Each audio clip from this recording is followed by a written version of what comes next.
ભર ઉનાળે ગાજવીજ સાથે વરસાદની આગાહી કરવામાં આવી છે। હવામાન નિષ્ણાંત અંબાલાલ પટેલે રાજ્યમાં પ્રી મોન્સૂન એક્ટિવિટીની આગાહી કરી છે। હવામાન નિષ્ણાંત અંબાલાલ પટેલે ભર ઉનાળે વરસાદની આગાહી કરી છે। અંબાલાલ પટેલનું માનવું છે કે આગામી 24 કલાકમાં વાતાવરણમાં પલટો આવશે। રાજ્યમાં પ્રી મોન્સૂન એક્ટિવિટીના કારણે વરસાદની આગાહી કરવામાં આવી છે, જેમાં 30 એપ્રિલથી 11 મે સુધી ગાજવીજ સાથે વરસાદની આગાહી કરવામાં આવી છે। 10-11 મે આંધી અને વંટોળ સાથે વરસાદની આગાહી કરવામાં આવી છે। અંબાલાલ પટેલનું કહેવું છે કે અમદાવાદ અને ગાંધીનગરમાં ગાજવીજ સાથે વરસાદની આગાહી કરાઈ છે, તો બીજી તરફ ઉત્તર મધ્ય ગુજરાતમાં વાતાવરણ વધુ પલટવાની આગાહી કરાઈ છે। વરસાદની આગાહી બાદ ખેડૂતોમાં ચિંતાનું મોજું ફરી વળ્યું છે। જો કમોસમી વરસાદ આવશે તો પાકને મોટા પાયે નુકસાન થશે। અમદાવાદમાં ચંડોળા તળાવ પાસે 100 બાંગ્લાદેશી રહેતા હોવાનો ખુલાસો। કેટલાકને તો 2 થી 3 જગ્યાએથી ડિપોર્ટ કર્યા બાદ અહીં રહી રહ્યા છે। જમ્મુ કાશ્મીરના પહેલગામમાં થયેલા આતંકી હુમલા બાદ ગુજરાત પોલીસે ઘૂસણખોરી કરીને વસવાટ કરનારા લોકો વિરુદ્ધ કાર્યવાહી શરૂ કરી છે। આ તપાસના કારણે છુપી રીતે પ્રવેશ કરનારા ઘણા બાંગ્લાદેશીઓ ભૂગર્ભમાં ઉતરી ગયા છે, તો ઘણા લોકોએ પોતાના વતન પરત ફરવાની તૈયારીઓ દર્શાવી છે। આજે અમદાવાદના ચંડોળા વિસ્તારમાં પોલીસ તપાસ દરમિયાન 100થી વધારે ગેરકાયદેસર બાંગ્લાદેશી રહેતા હોવાનું સામે આવ્યું છે। આ તમામને રિપોર્ટ કરવામાં આવશે, તેમજ 550થી વધારે લોકો પાસે પાસપોર્ટને લઈને પણ તપાસ કરવામાં આવી રહી છે। આ તમામના પોલીસ વેરિફિકેશનની પણ ચકાસણી કરવામાં આવશે। આમાંથી અમુક લોકો તો 2 થી 3 જગ્યાએ ડિપોર્ટ થયા બાદ અમદાવાદથી ચંડોળા તળાવ આસપાસ વસી ગયા હોવાનું પણ સામે આવ્યું છે। અત્યાર સુધીમાં 800 લોકોની પૂછપરછ થઈ ચૂકી છે, જેમાંથી 600 ભારતીયો હોવાથી તેમને છોડી મુકાયા, જ્યારે 104 બાંગ્લાદેશી નીકળ્યા। સુરત રેલવે સ્ટેશન પર યુપી બિહારના મુસાફરોનું કીડિયારું ઉભરાણું। ટિકિટ મેળવવા માટે છેલ્લા 12 કલાકથી લોકો લાંબી કતારમાં ઊભા છે। ઉનાળુ વેકેશન શરૂ થતાં જ સુરત શહેરમાં રોજગારી અર્થે આવેલા ઉત્તર પ્રદેશ અને બિહાર સહિતના રાજ્યોના લોકો પોતાના વતન જવા માટે રેલવે સ્ટેશન પર ઉમટી પડ્યા છે। સુરત અને ઉધના રેલવે સ્ટેશન પર મુસાફરોનો અવિશ્વસનીય ઘસારો જોવા મળી રહ્યો છે, જેના કારણે અફરાતફરીનો માહોલ સર્જાયો છે। આ લાંબી રાહ જોવામાં બાળકો અને વૃદ્ધો સહિત તમામ મુસાફરોને પારાવાર મુશ્કેલી અને હેરાનગતિનો સામનો કરવો પડી રહ્યો છે। રેલવે સ્ટેશન પર યોગ્ય મેનેજમેન્ટના અભાવે પરિસ્થિતિ વધુ વણસી છે। બીજી તરફ ઉધના રેલવે સ્ટેશન પર પણ મુસાફરોને ભારે ઘસારો છે। અહીં પણ હજારોની સંખ્યામાં લોકો ટિકિટ મેળવવા માટે લાંબી કતારોમાં ઊભા રહેવા મજબૂર બન્યા છે। દુઃખની વાત એ છે કે આટલી લાંબી કતારોમાં ઊભા રહ્યા બાદ અનેક મુસાફરોને ટિકિટ મળી નથી। ટ્રેનના અભાવે અત્યંત ભીડવાળી અને અસુરક્ષિત સ્થિતિમાં મુસાફરોને મુસાફરી કરવી પડી રહી છે। અમરેલીમાં રાજકારણ ગરમાયું છે। ધારાસભ્ય હીરા સોલંકીએ કોળી સમાજની બેઠક બોલાવતા ચર્ચાનું જોર વધ્યું છે। અમરેલીના જાફરાબાદમાં અખિલ ભારતીય કોળી સમાજની બેઠક બોલાવવામાં આવી। ધારાસભ્ય હીરા સોલંકીના ફાર્મ હાઉસ પર બેઠક બોલાવાતા રાજકારણ ગરમાયું હતું।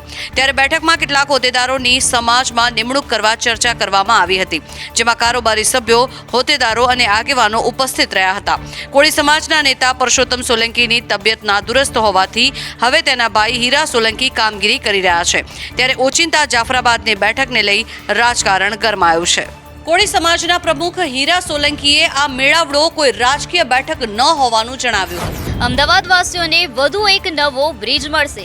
નારણપુરા એસી તરફ જતા બ્રિજની કામગીરી પૂર્ણ કરવામાં આવી। 132 ફૂટ રિંગ રોડ પર 2 જંકશનને આવરી લેતો પલ્લવ બ્રિજ લગભગ તૈયાર થઈ ગયો છે। હવે થોડા દિવસમાં જ બ્રિજ વાહન ચાલકો માટે ખુલ્લો મૂકી દેવામાં આવશે। 935 મીટર લાંબો પલ્લવ બ્રિજ તૈયાર થઈ જતા 1 લાખથી વધુ વાહન ચાલકોએ આ 2 જંકશન પર ટ્રાફિકમાં ઊભા રહેવું નહીં પડે। પલ્લવ બ્રિજના રંગરોગાનની કામગીરી પૂર્ણ થઈ ગઈ છે। એએમસીના અધિકારીઓએ બ્રિજની મજબૂતાઈ ચકાસી લીધી છે। ભ્રષ્ટાચાર ન થાય તે માટે વપરાતા મટીરીયલની પણ ચકાસણી કરાઈ છે। એસી બ્રિજ અંદાજિત 105 કરોડના ખર્ચે બનાવવામાં આવ્યો છે, જેના કારણે ટ્રાફિક સમસ્યાથી 1.5 લાખ શહેરીજનોને રાહત મળશે। પલ્લવ ઓવરબ્રિજની કામગીરી ઝડપી કરવા સૂચના આપી દેવામાં આવે છે। બ્રિજ નીચે પાર્કિંગની વ્યવસ્થા પણ કરવામાં આવશે। પહેલગામના હુમલાને લઈને જગતગુરુ શંકરાચાર્યએ મહત્વનું નિવેદન આપ્યું કે ભારતમાં જ ભારતના લોકોને હિન્દુ ધર્મ વિશેષ માનીને હત્યા કરવામાં આવે તે ચિંતાનો વિષય છે।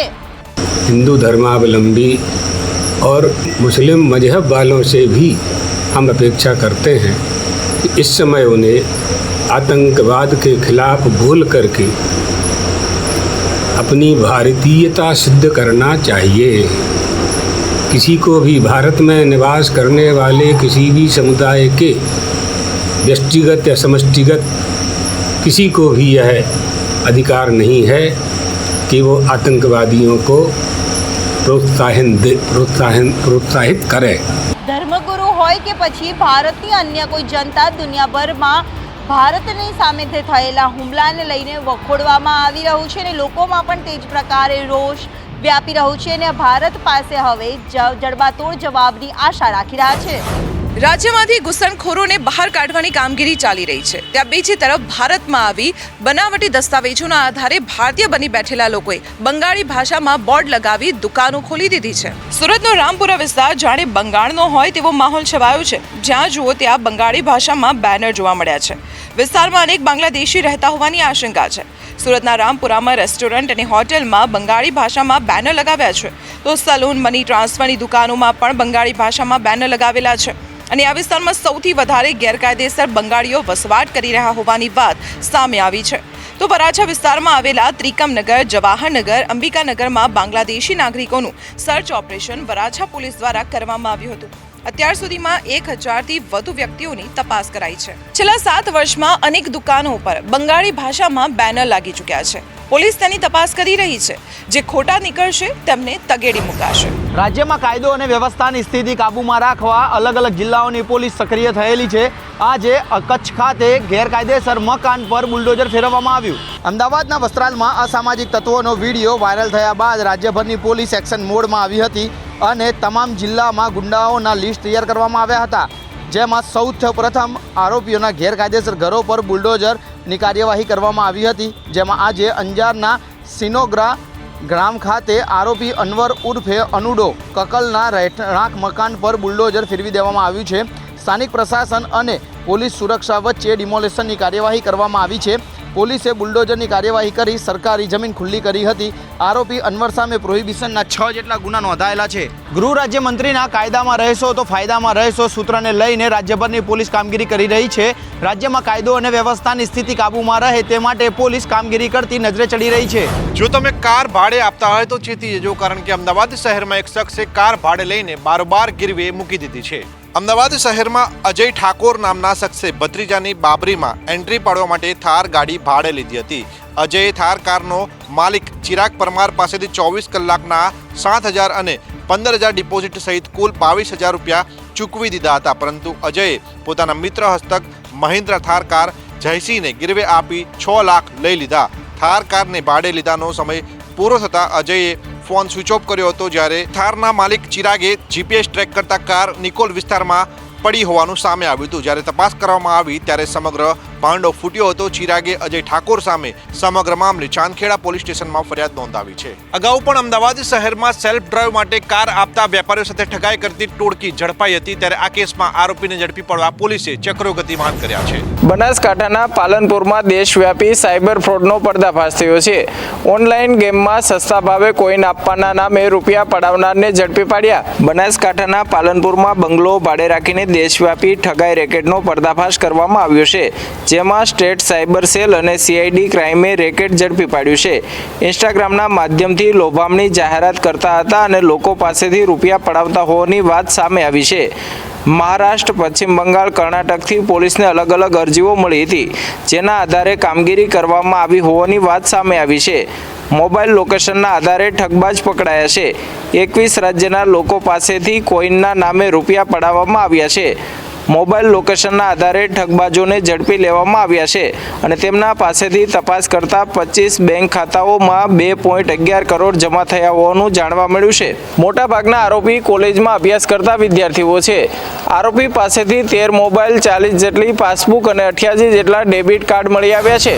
પહલગામ આતંકી હુમલા બાદ સુરત જિલ્લા પોલીસ એક્શન મોડમાં આવી છે. સુરત જિલ્લામાં વસતા લગભગ 130થી વધારે ગેરકાયદેસર બાંગ્લાદેશીઓને ઝડપી પાડ્યા છે. સુરત જિલ્લાના વિવિધ પોલીસ મથક વિસ્તારમાં બાંગ્લાદેશી પાકિસ્તાની નાગરિકોની તપાસ કરાઈ રહી છે. ગ્રામ્ય પોલીસે એલસીબી અને એસઓજી સાથે મળીને 4 જેટલી ટીમો બનાવી તપાસમાં જોતરી દેવામાં આવી છે. જેમાંથી 130 જેટલા ગેરકાયદેસર અને શંકાસ્પદ બાંગ્લાદેશી ઇસમોને ઝડપી પાડવામાં આવ્યા છે. જૂનાગઢ જિલ્લાના બારડોલી, પલસાણા, કડોદરા, કામરેજ, કીમ, કોશંબા, ઓલપાડ અને માંડવી વિસ્તારમાં પોલીસની કાર્યવાહી કરી ગેરકાયદેસર ઘૂસણખોરોને ઝડપી પાડવામાં આવ્યા છે. હાલમાં તમામ ઘૂસણખોરોના આધાર કાર્ડથી લઈને તમામ પ્રકારના ડોક્યુમેન્ટની ચકાસણી કરાઈ રહી છે. જો યોગ્ય ડોક્યુમેન્ટ હાથે નહીં લાગે તો તેઓને ડિપોર્ટની કાર્યવાહી પણ કરવામાં આવશે।